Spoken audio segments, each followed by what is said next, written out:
Hi, you're listening to Anonymous Stories, honest confessions without judgment.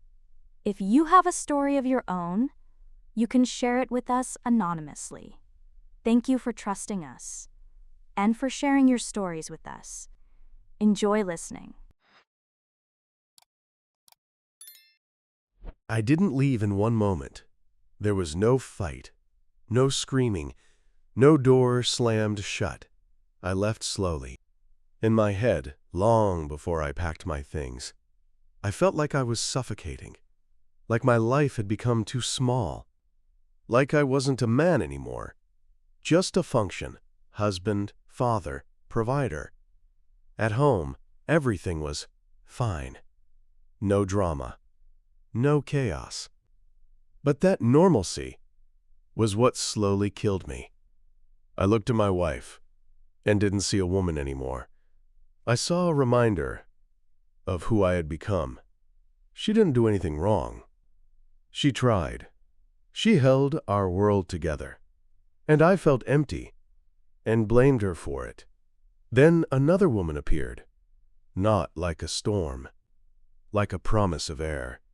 With her, I felt alive again, wanted, interesting. I told myself I deserved happiness, that the kids would understand, that my wife would cope. People justify themselves very easily when they want to leave. I left quietly, no scenes, no breakdowns. I said I was tired, that I needed time, that this was the honest thing to do. I didn't look my children in the eyes when I left, because if I had, I wouldn't have gone. The first months felt like freedom. An empty apartment. Silence. No responsibilities. I could do whatever I wanted, live for myself, and I enjoyed it. At first. Then the nights came. Long. Quiet. No small footsteps. No laughter. No feeling of being needed. I started missing the small things. My son falling asleep on my shoulder. My daughter running to greet me at the door. My wife leaving the kitchen light on when I came home late. I realized it too late. I didn't leave a problem. I left a life. With the other woman, everything turned out easier and emptier. We didn't build a life. We didn't share responsibility. Only pleasure. And when the emotions faded, silence remained. A different kind. Cold. I started reaching back. First in thoughts. Then in messages. My wife replied politely. Briefly. Distantly. She didn't yell. Didn't accuse me. And that scared me more than anger ever could. I saw that she learned to live without me. The kids adapted. They stopped asking when I was coming back. I became a weekend dad and understood how easy it is to become a guest in your own family. One day, standing outside their door, I realized there was no way back. Not because she didn't forgive me, but because I was too late. I thought I was leaving for happiness, but I left meaning behind. Now I live with that knowledge.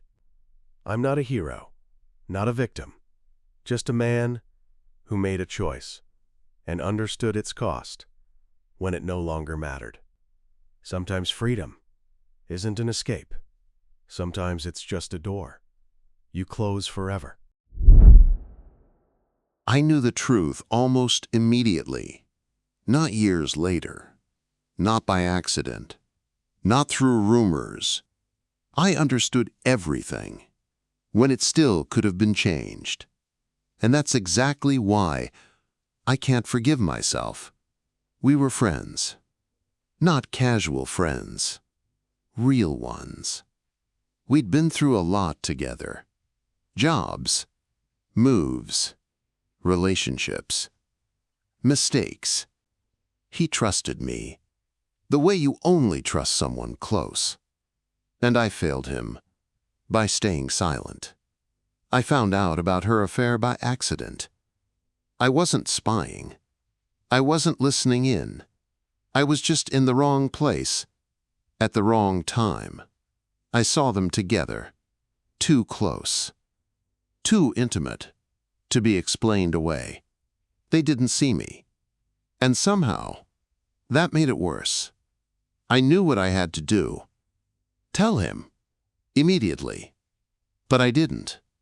I told myself I might be wrong, that it wasn't clear, that it wasn't my place. Self-deception is a very comfortable form of cowardice. Days passed, then weeks.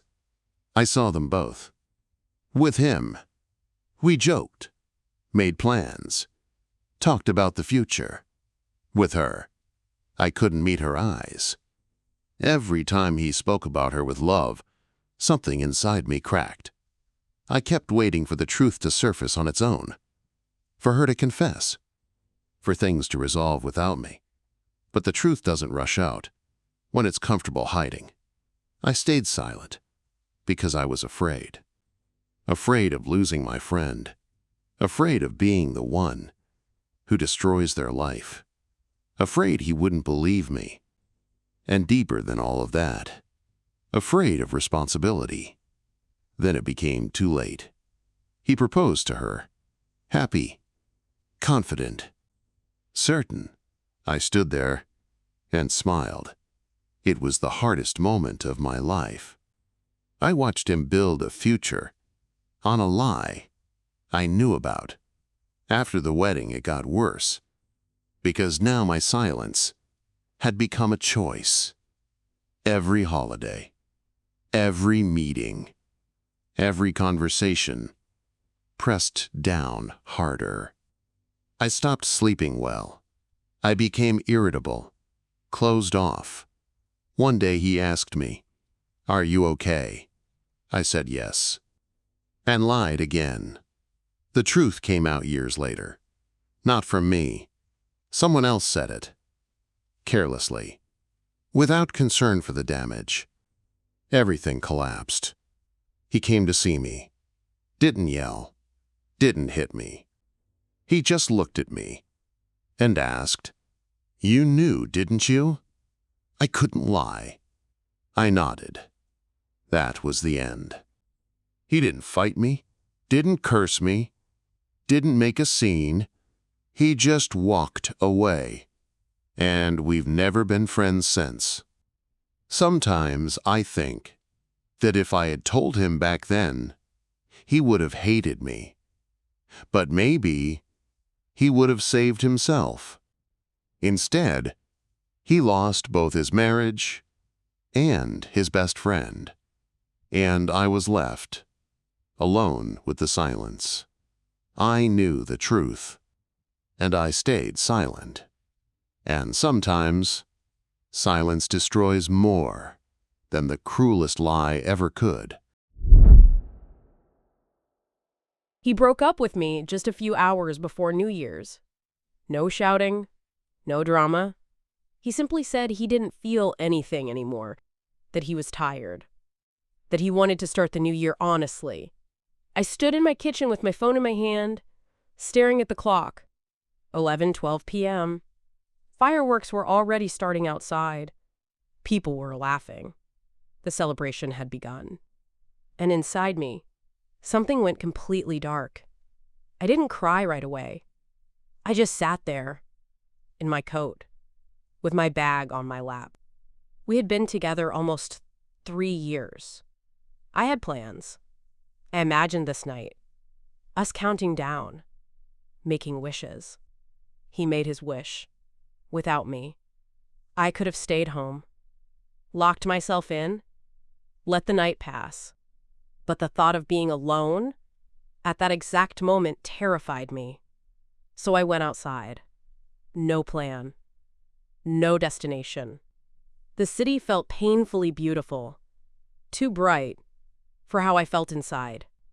I walked into a small bar. The kind people don't usually choose for celebrations. It was quiet. A few tired faces. People escaping their own lives. I ordered a glass of wine and finally allowed myself to cry. And that's when someone handed me a napkin. He didn't say anything clever, didn't try to fix me. He just asked, "Are you okay?" I wanted to lie. But instead, I told the truth. No. We started talking. No flirting. No pretending. I told him I'd just been left. He told me he hadn't planned to celebrate at all. When midnight came, we stood next to each other, in silence. He didn't kiss me. Didn't make a move. He just said, "I'm sorry your year started like this." And somehow, that broke me completely. We spent the entire night together, talking, laughing through tears, sharing things you usually don't tell strangers. I didn't feel pressure. I didn't feel expectation. I felt calm. We didn't make promises, just exchange numbers. I didn't think it meant anything. But he texted the next day, and the day after, and the week after that. He stayed. Not because I was vulnerable or convenient, but because he wanted to. Time passed.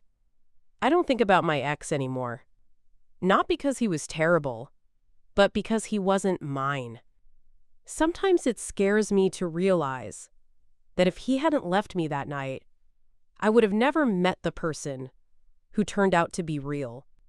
The strangest part is this: my real love didn't arrive in happiness.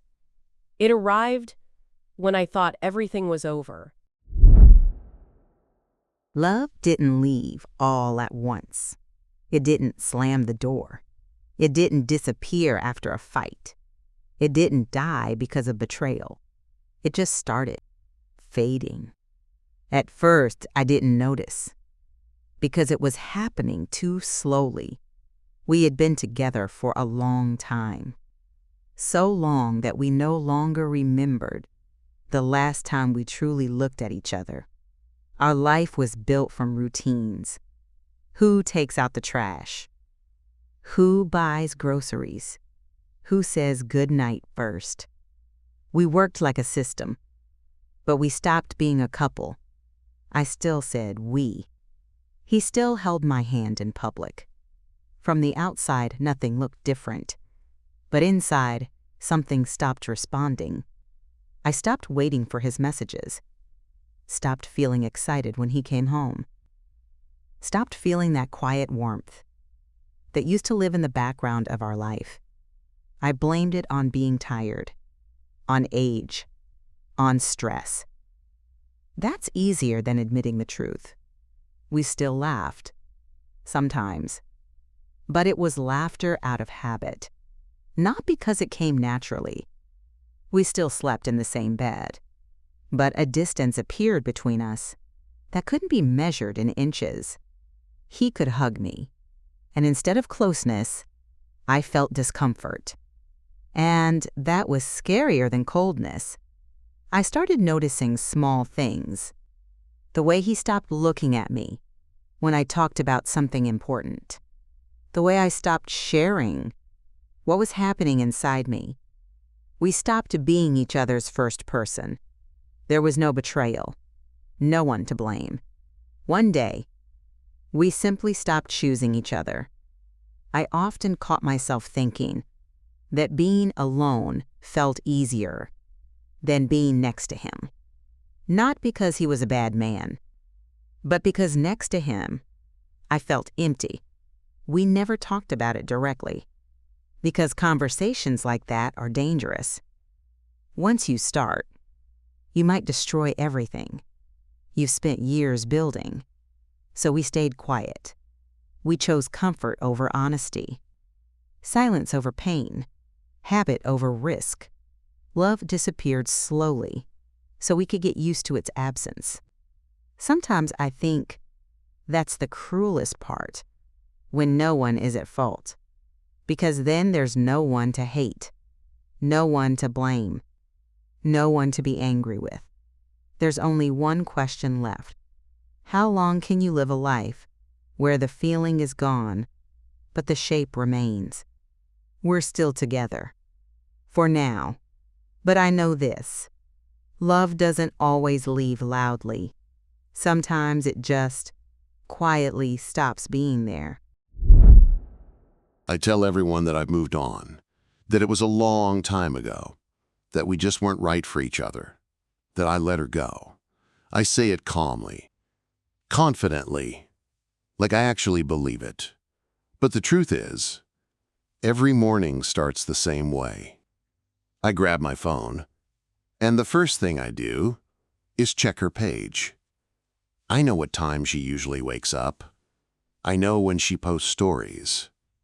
I know which photos she deletes a few minutes later.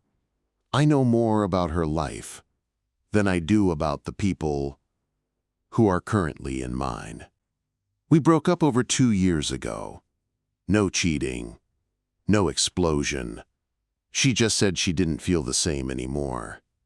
I acted understanding, said I respected her honesty, wished her happiness. And officially, that was the end. Unofficially, nothing ever ended. I never texted her. Not once. I never liked her posts. Never reacted. I became the perfect ex. The kind people say, he handled it so well. If they only knew what goes on in my head. I know when she's had a bad day. I can see it in her eyes, in the silence of her stories, in the music she posts. I know when she's happy, and that hurts the most, because that happiness doesn't include me. Sometimes I realize I'm living her life alongside my own. I can be on a date and still wonder where she went that weekend. I can be laughing with friends while checking if she posted something new. I date. I move forward. At least, that's how it looks. Inside, I'm stuck. I compare everyone to her. Every woman, every smile, every small detail. And no one measures up. Not because they're worse, but because they're not her. Sometimes I imagine running into her by accident, just saying hello, being calm. And then I catch myself hoping that in those fantasies, something might still change. That's the most humiliating part. Hoping, after you've already been told the truth. I've unfollowed her, blocked her, promised myself I was done. And every time, I came back. Because letting go isn't about pressing a button. It's about no longer wanting to know. And I still want to know. I know this isn't healthy, that it's not love anymore. It's attachment, habit, the illusion of control. But as long as I can see her life, it feels like she's still somehow close. I pretend I've forgotten her. But the truth is, I watch her every single day. And maybe the scariest part is, she has no idea.